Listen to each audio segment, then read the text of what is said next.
요한복음 8장의 가늠한 여인 사건은 신자라면 누구나 다 알고 있는 내용이죠. 근데 그 사건에 특이한 점이 하나가 있죠. 예수님이 땅에 뭘 쓰셨다는 거예요. 서기관과 바리새인들이 예수님을 고발할 목적으로 현장에서 가늠한 여인을 잡아옵니다. 예수께서 몸을 굽히사 손가락으로 땅에 쓰시니. 쓰신 내용이 뭔지 모르겠지만 일단 예수님이 땅에 뭔가를 쓰세요. 그 와중에 서기관과 바리새인들이 답답했는지 여인을 돌로 칠지 말지 예수님께 빨리 대답하라고 재촉합니다. 그러자 예수님이 이 말씀을 선포하십니다.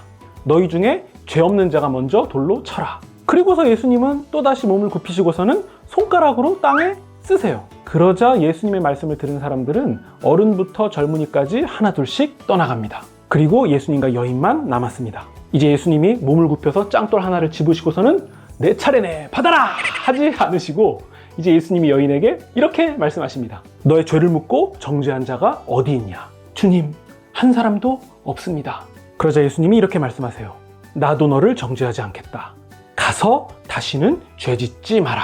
이 감동적인 이야기에서 솔로몬의 재판이 얼핏 보이는 것 같지 않습니까? 아이를 반으로 나누라. 이 말로 친모를 찾아준 재판이요. 아무튼 본 영상은 예수님이 땅에 무엇을 쓰셨느냐 이게 요점인데요. 사실 요한복음 본문에서는 예수님이 땅에 무엇을 쓰셨는지 아무런 단서를 주지 않습니다. 그렇기 때문에 요한복음 전체의 핵심 혹은 특징을 먼저 이해하고 그 다음 해당 본문의 맥락으로 좁혀가면서 살펴봐야 돼요. 일단 세번역 성경의 각주를 보면 이런 말이 첨가된 고대 사본이 있대요. 그들 각자의 죄목을. 그러니까 그 사본에 의하면 예수님이 땅에 쓰신 내용은 그 고발하려던 자들의 이름과 죄목이다? 그래서 고발자들이 그 적힌 내용을 보고 뜨끔해서 도망갔을 것이다?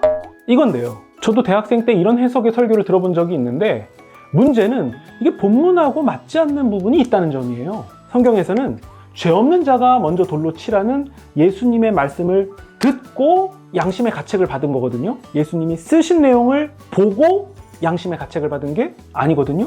그러니까 예수님이 각자의 죄목을 쓰셨다는 것은 아닐 확률이 높죠. 그러니까 우리는 안전하게 요한복음 전체의 특징을 보고 본문의 맥락으로 좁혀가면서 이해해 볼게요. 일단 요한복음은 예수님이 하나님이심을 드러내고 있습니다. 태초에 말씀이 계시니라. 창세기 1장 1절 생각나지 않습니까? 요한복음은 1장부터 예수님은 태초에 하나님과 함께 계신 분이고 천지창조도 예수님으로 말미암아 지은 바 되었다라는 사실을 전하면서 예수님은 하나님과 동등하시다. 예수님은 하나님이시다.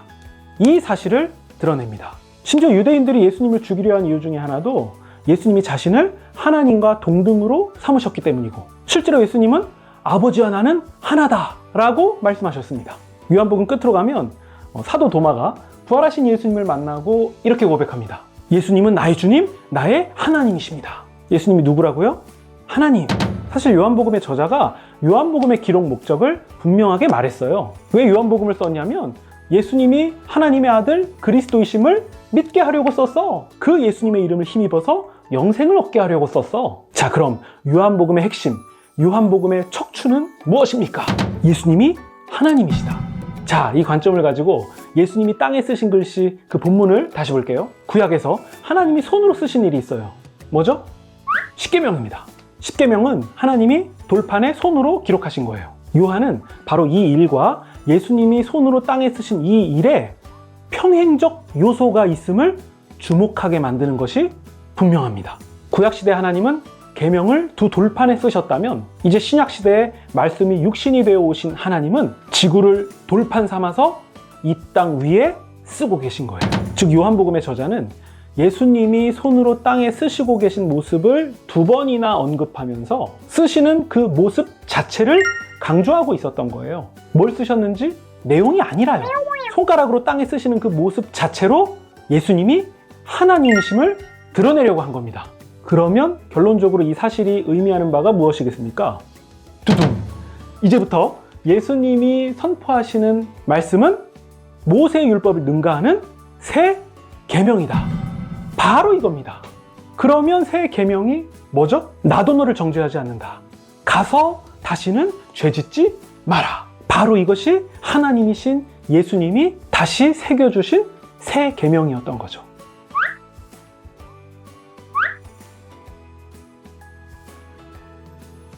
이 맥락이 마태복음에도 있어요. 요한복음이 이렇게 행동 묘사를 통해서 드러냈지만 마태복음은 예수님이 직접 말씀하셨어요. 마태복음 5장에 나오잖아요. 니들이 모세율법에서는 이렇게 알았지. 그러나 나는 너희에게 이르노니. 이 말씀을 반복하시면서 예수님은 모세율법을 능가하는 새 계명을 주시지 않습니까?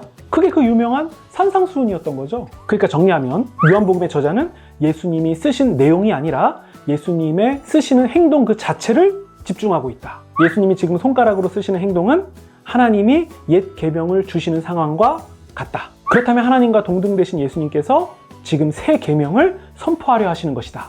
나도 너를 정죄하지 않겠다. 가서 다시는 죄 짓지 마라. 이게 바로 새 계명이었던 겁니다. 그렇다면 예수님은 누구십니까?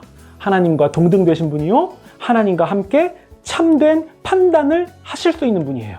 그런데 그분이 우리의 죄 용서를 향한 방향으로 서 계신 구원자시다.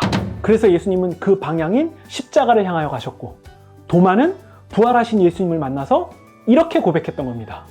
예수님은 하나님이십니다.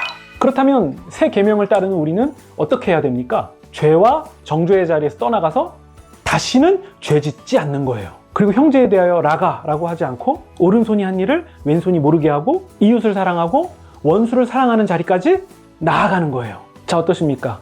이제 예수님이 땅에 뭘 쓰셨는지 그 내용이 포인트가 아니라는 것에 대해서 동의가 되시죠? 마태복음식 표현으로 바꾸면 내가 너희에게 이르노니와 똑같은 표현이었던 거예요. 그러니까 예수님이 뭘 쓰셨는지 자기가 계시를 받았다는 둥, 자기가 비밀을 다 알고 있다는 식으로 말하는 그런 것들은 뭐다? 가짜!